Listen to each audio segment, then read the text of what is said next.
Hey, assalamu alaikum. Alaikum salam wa rahmatullah. So I'll just start off by explaining what immigration law is.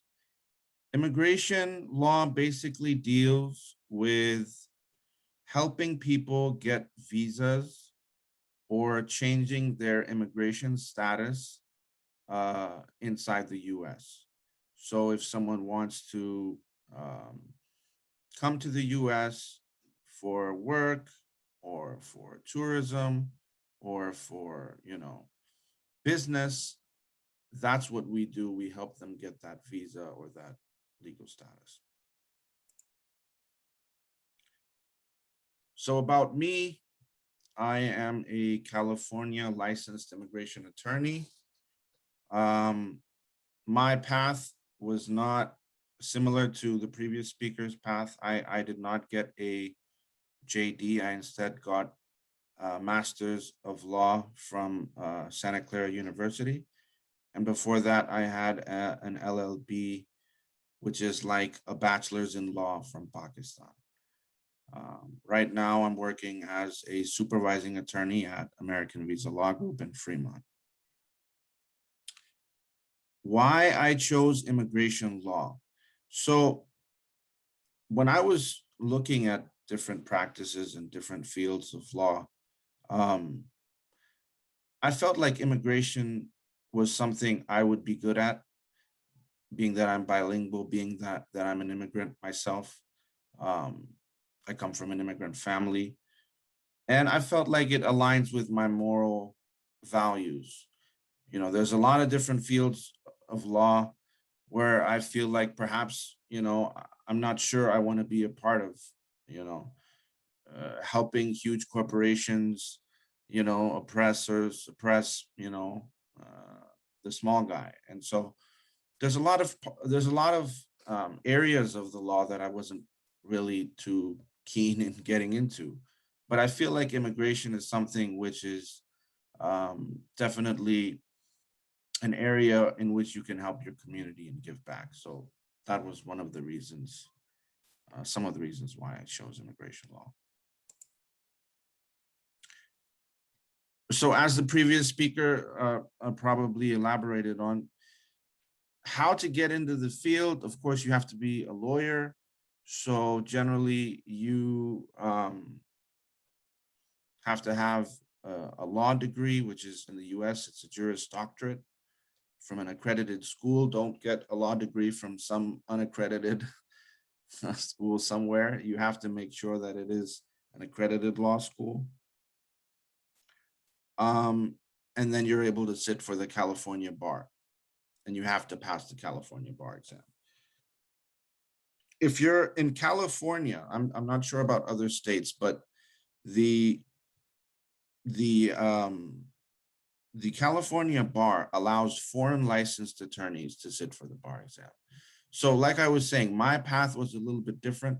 I had studied for 5 years in Pakistan, and I had gotten my Pakistani bar license. And then when I came back to the US, I was able to sit for the California bar just because I had a foreign attorney's license. And so that was the path I took, which most people don't do. Most people, they get a JD and then they just um, sit for whatever bar, in whatever state they live. But that's a path you can take. So you have to have a US bar license to practice immigration law. The next question is, does going to a reputable law school matters? Does it matter? Yes, it does matter. Is it the end all be all? No. I mean, if you went to an Ivy League school, a highly ranked school, of course, it's impressive on your resume. So if you're trying to get a job and you know you don't have any experience, or if you're trying to get an internship, you're trying to get your foot in the door, and if you've attended law school at Berkeley or Stanford or Harvard or any other Ivy League school or a top ranked school, it definitely does help getting your foot in the door. What I personally experienced is internships and paralegal positions, legal assistant positions can help you. So that's how I got into the field. I started as a paralegal. You know, attorneys, immigration attorneys are always looking for paralegals. They're always looking for legal assistance, and um, especially in what we call the H-1B season, when we're dealing with multiple H-1B cases, and people are applying for H-1B visas, which are work visas, temporary work visas. And at that time, there's a huge volume of cases. So, there's always opportunities. And you don't necessarily need to have a lot of experience, for some of these positions, like entry-level positions. So that's a good way to get into the field.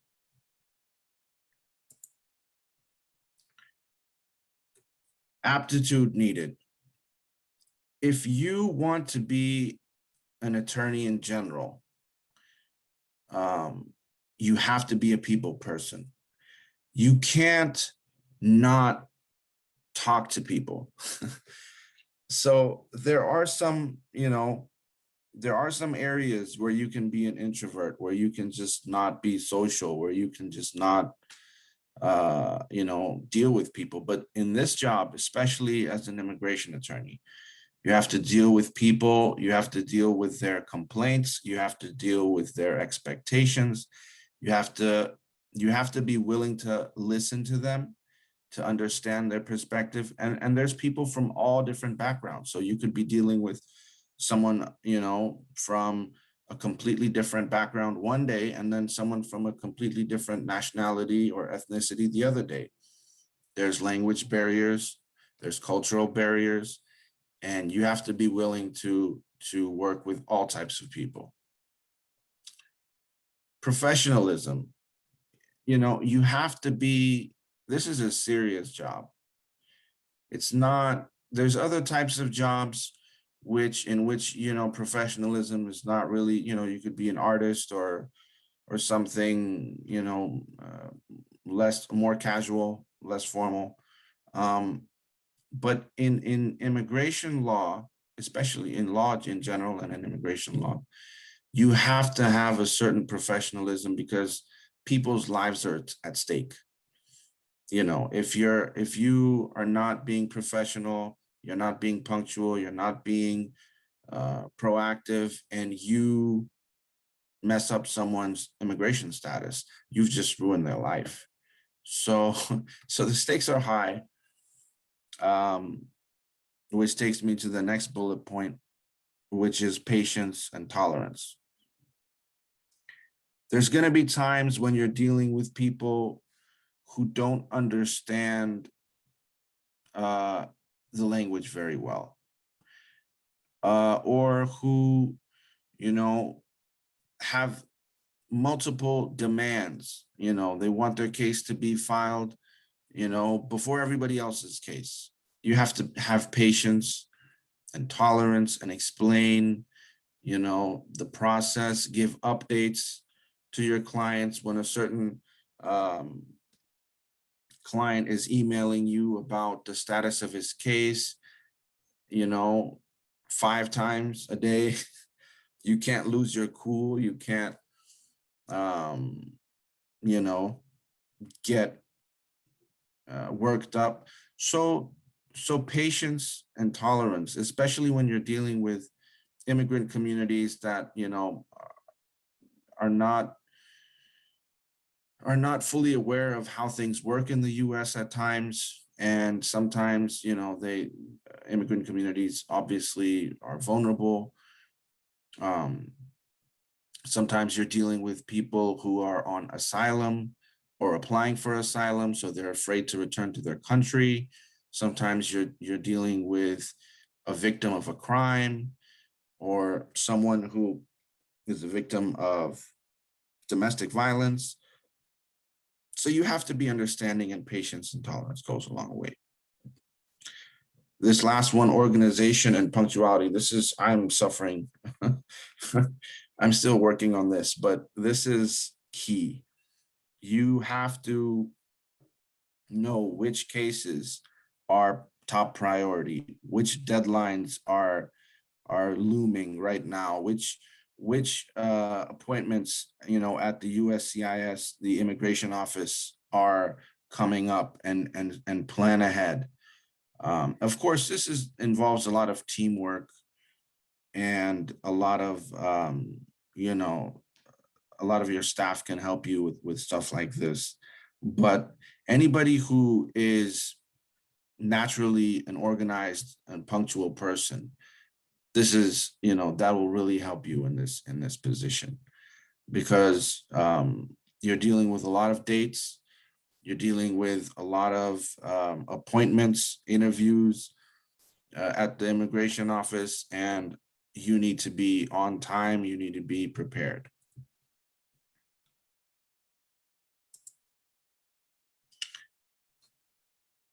Interests and skills. So immigration deals with a lot of different areas and a lot of different fields.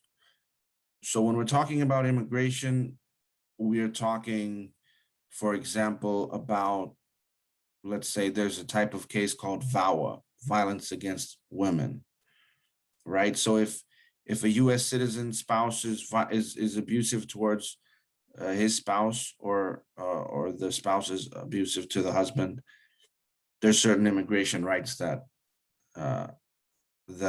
can be gained. So you're dealing with those types of situations.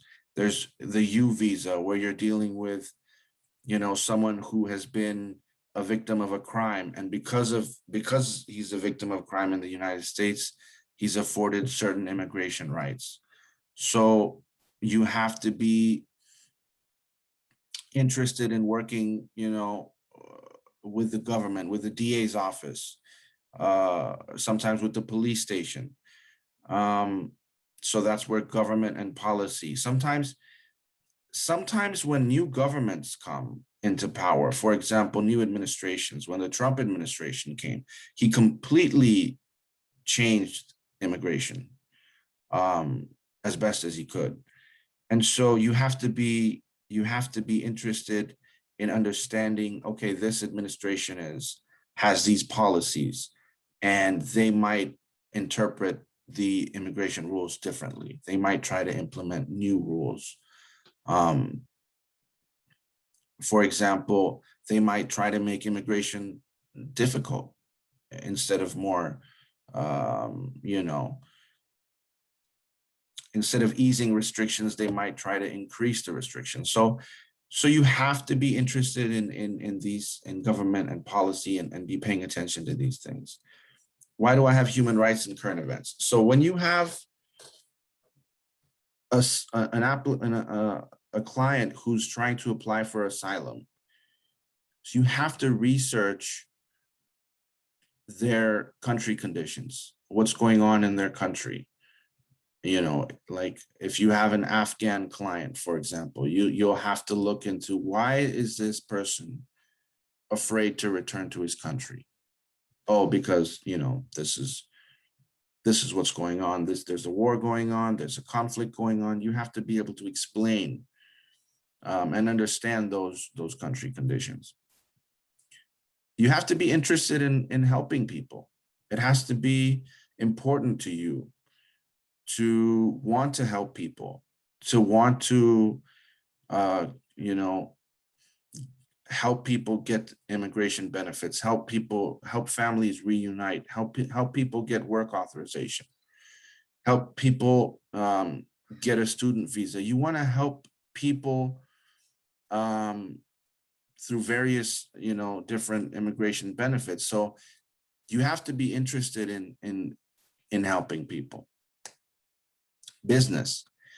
A lot of times we, in our firm, we do a variety of cases. So that's why I'm talking about, some firms will only stick with one type of case or two types of cases. We're at a boutique law firm.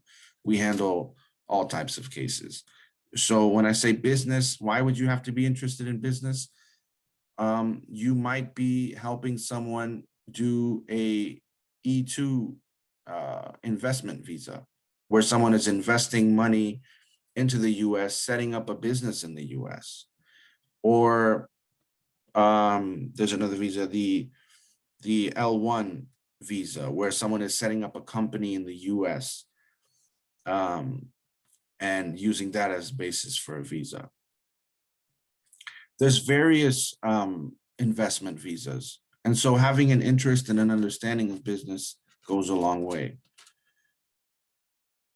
You have to have good communication. You know, you have to be able to speak, you know, and convey your advice. So being an attorney, your job is to advise, you know, to provide counsel. So good communication, being able to convey your ideas and your opinion is very important. And again, being responsive, answering emails, answering telephone calls, you know, doing consultations. This all requires good communication skills. And of course, being multilingual, especially in the Bay Area in California, is very helpful in this field, because you'll have clients that can only speak Spanish, or clients that can only speak Urdu, and being able to communicate with them in their language is really beneficial, and especially in this field. A lot of what we do involves filling out forms, researching, reviewing cases prepared by paralegals. And so you have to be able to look at a case and analyze it, review it, you do a critical review, find mistakes, find errors, and make arguments. A lot of times, just like the previous speaker was saying, you have to be persuasive and explain why this person should be given an immigration benefit, why this person should be given asylum, why this person should be admitted to the US on a green card. So there's so many types of cases in which you have to persuade the immigration officer into giving the benefit. Another skill is you know, discipline. You have to be disciplined with your time, and you have to be able to multitask, where you have competing priorities. You know, someone's case is due by the 5th, another person is just due by the 7th. You have to be able to recognize the priority and understand which case is you know, is more urgent, and which case can, you know, we can delay on, and it won't have an adverse effect on the client.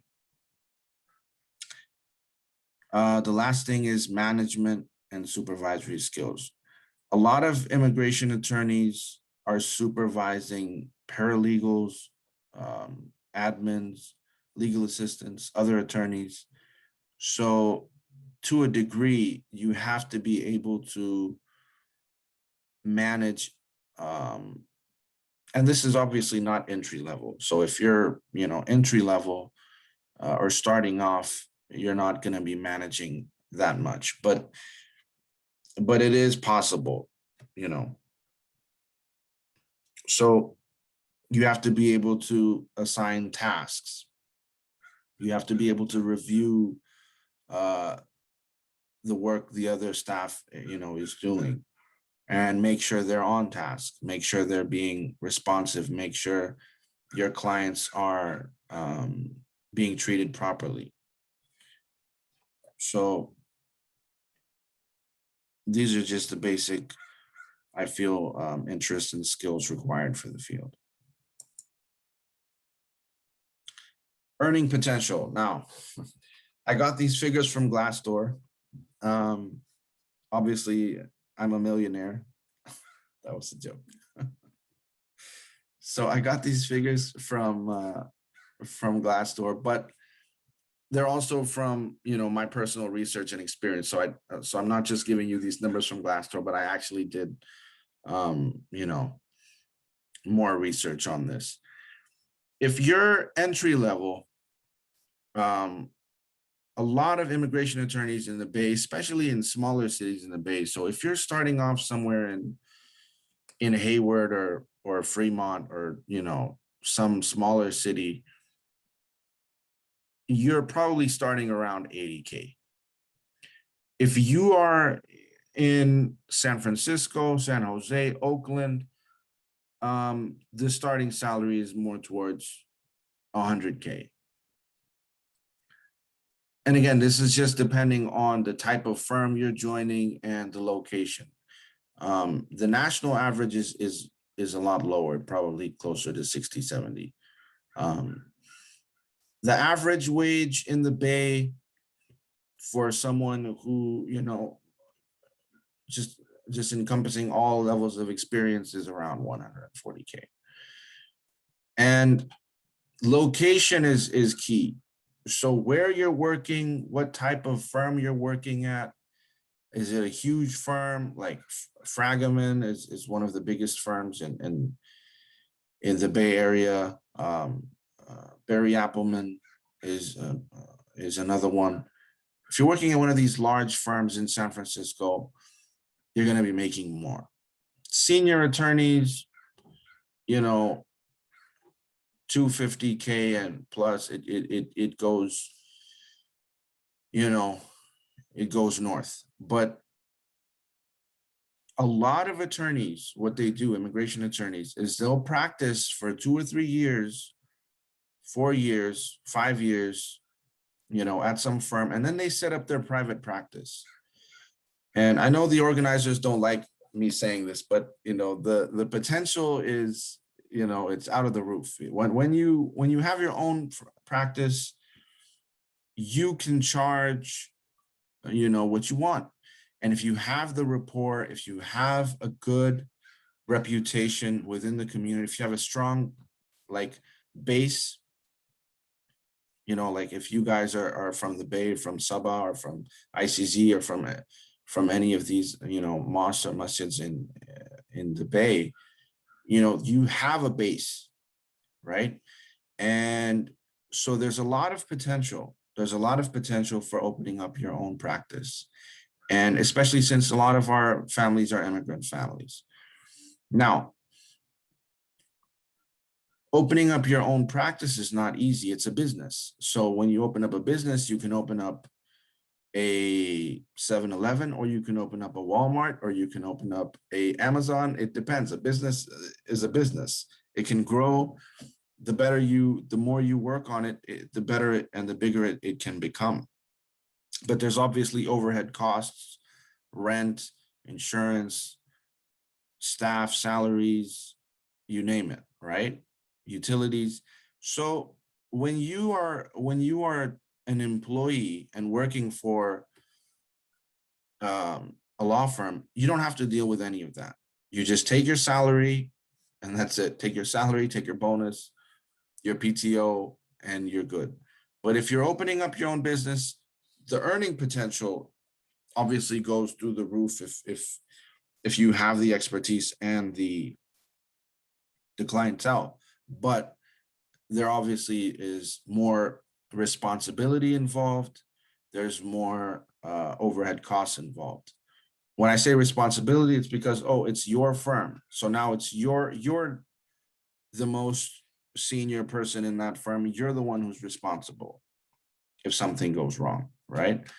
So there is, it's a kind of a catch-22. So, you know, but there is always, you know, that option. Work-life balance. I'm telling you right now, there's no work-life balance. There is work-life balance, but maybe,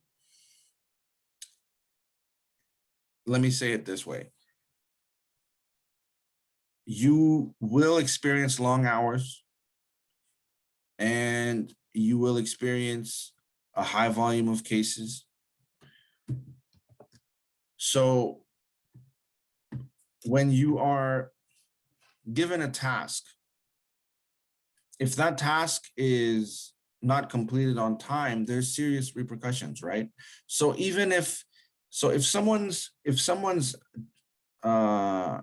deadline is falling on, you know, your weekend or your vacation or whenever, doesn't matter. The law or the USCIS doesn't care about your weekend. So you're gonna have to work around that requirement and make sure you meet that deadline. So the work doesn't really end when you clock off. So you can go home, but the work is still gonna be there, still sitting on your desk.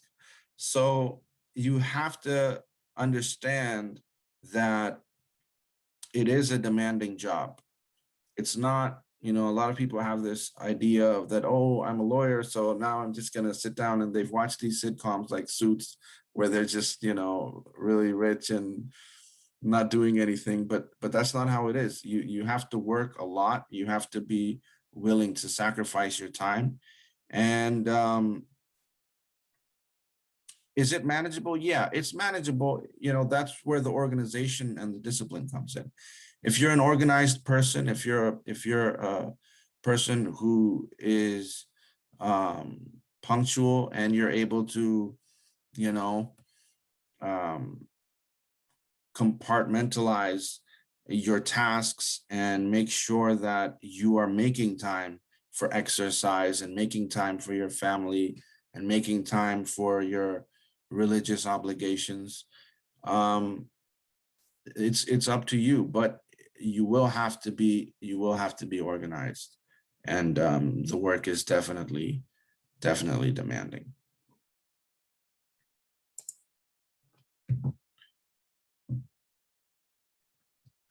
Geography.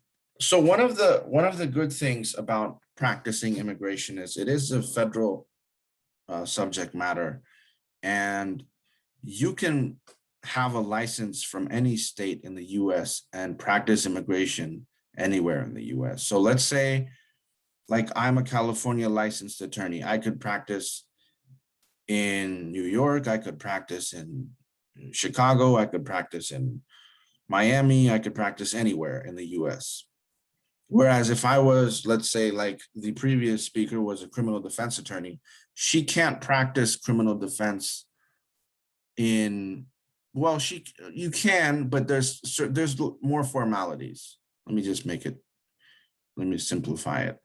So in order for out-of-state attorneys to work in other states, they would either have to be barred in those states, meaning they would have to take the bar exam in that state, or, you know, there's special rules in which they allow you to practice. But for immigration, you can work anywhere. Now, my boss is a Illinois attorney, and he practices immigration in California.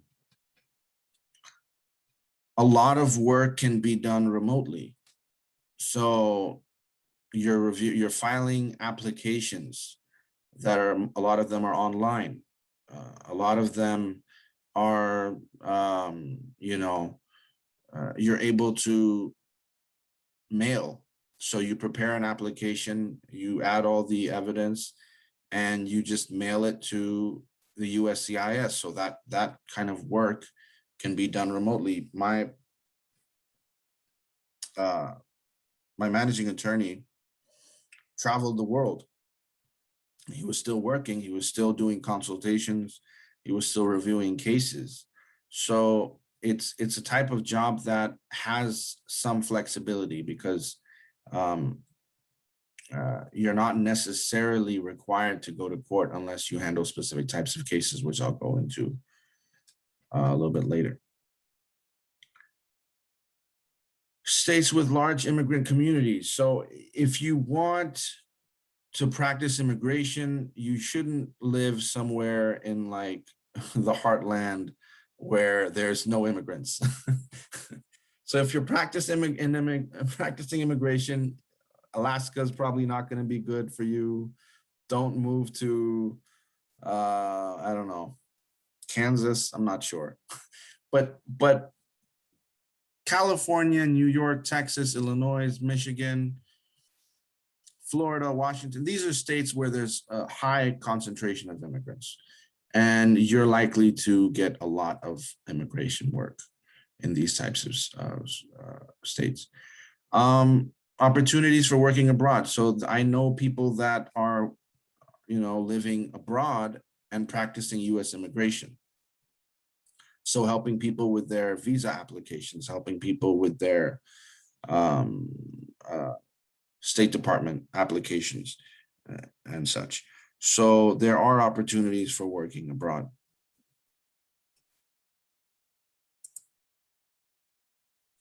Trends of the industry.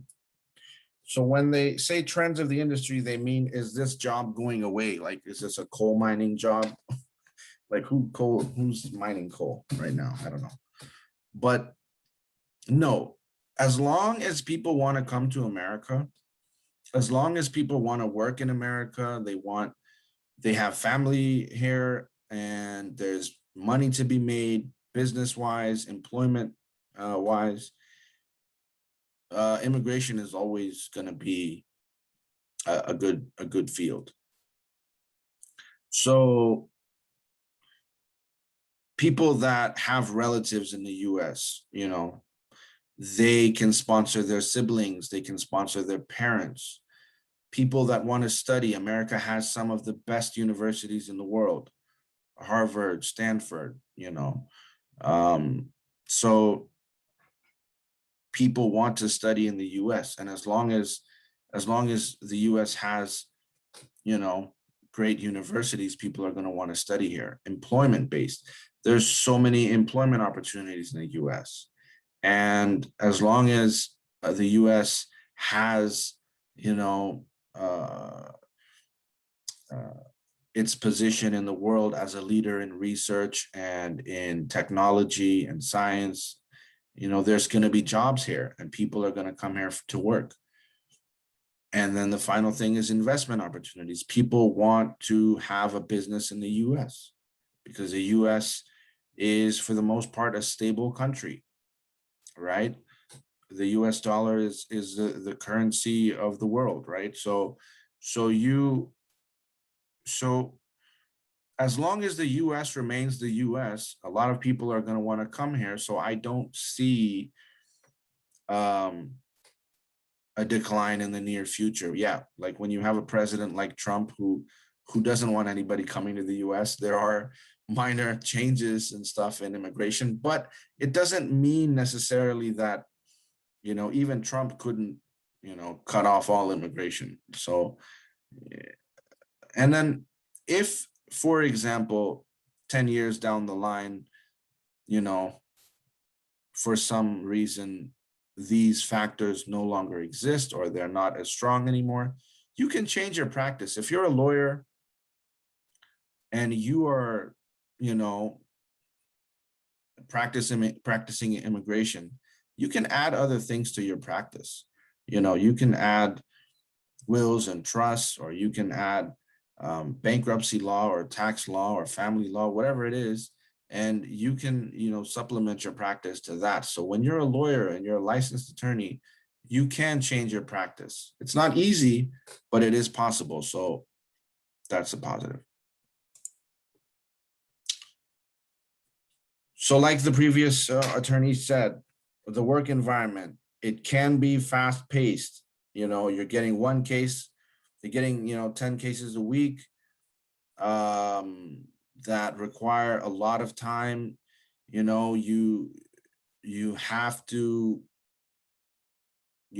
be ready to work on your feet. You got to be fast. You got to be thorough. It can be competitive at times.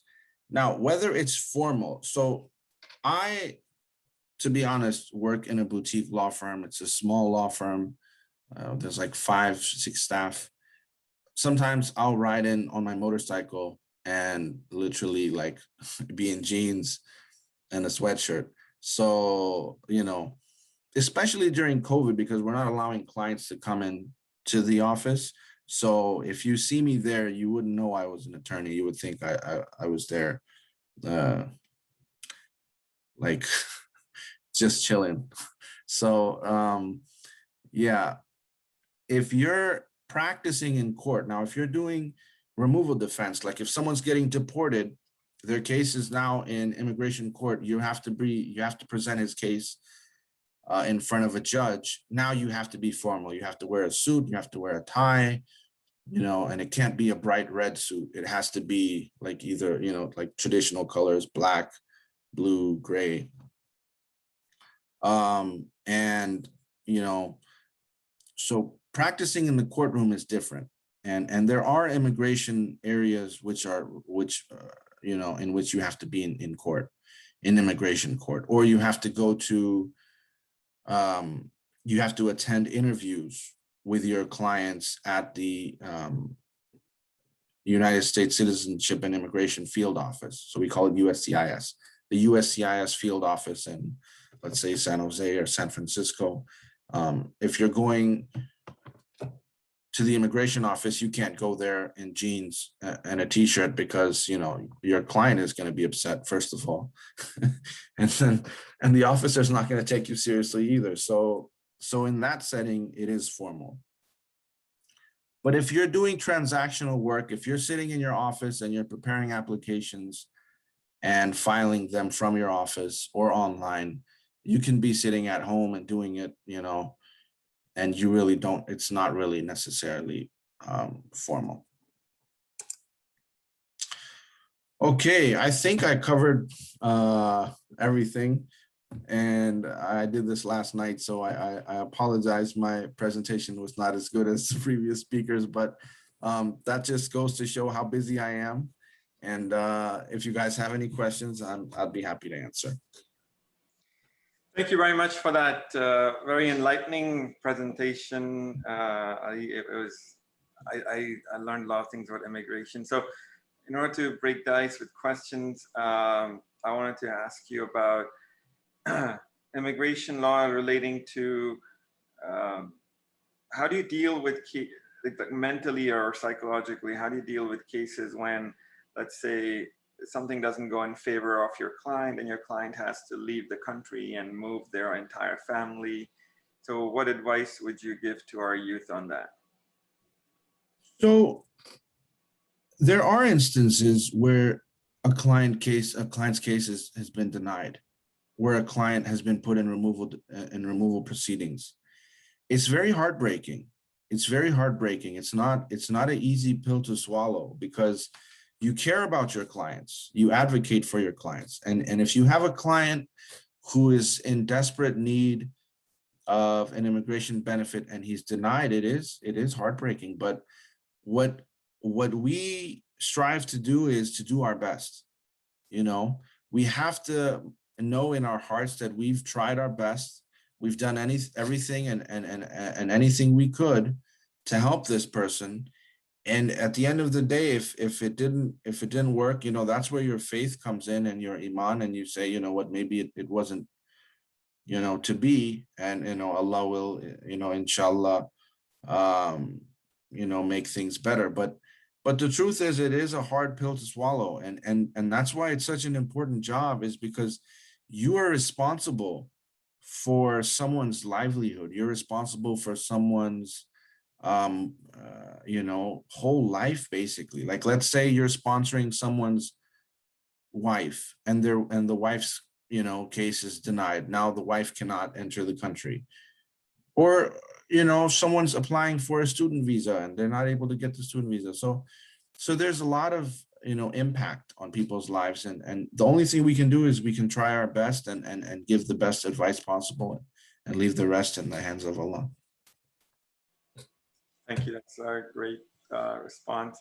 The other question that our students had was, how do they get an internship in this field? Like, if they want to, or the summer, you know, between, let's say, 11th and 12th grade, or even an undergraduate?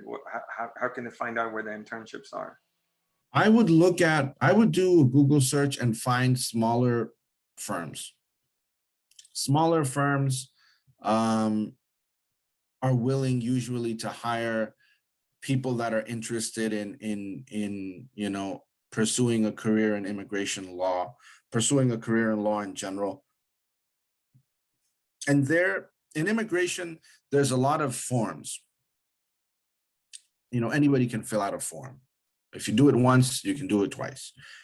A lot of immigration work, people, handle themselves. So it's not everything is so complicated, in immigration that where you need to necessarily be an attorney. But that being said, a lot of attorneys, especially when there's the H-1B season, when they're filing multiple H-1B cases for an H-1B is basically